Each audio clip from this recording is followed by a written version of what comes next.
Good morning. আজকে সকাল সকাল চলে এসেছিলাম ক্লাসে। জানেনই তো আজকে শনিবার। তো আমার যে স্টুডেন্টটি সে পড়ে হচ্ছে সাউথ পয়েন্ট স্কুলে। তো স্কুলে একটি বই দিয়েছে যেটা দেখে আমার নিজের ছোটবেলার কথা মনে পড়ে গেল। সেই বইটা আপনাদের আগে একবার দেখাই, দেখুন। কিছু মনে পড়ছে?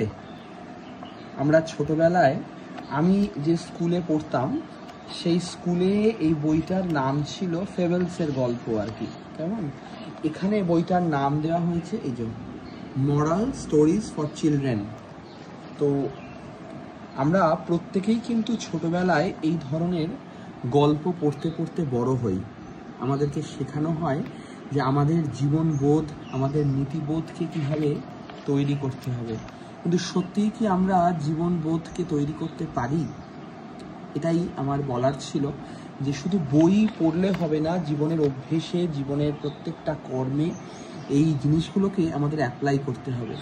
যাই হোক, চলুন এখানেই শেষ করছি ব্লগটা। খুব ইন্টারেস্টিং লাগলো, মানে অনেক ছোটবেলার এই বই, হ্যাঁ, দেখে মনে পড়ে গেল।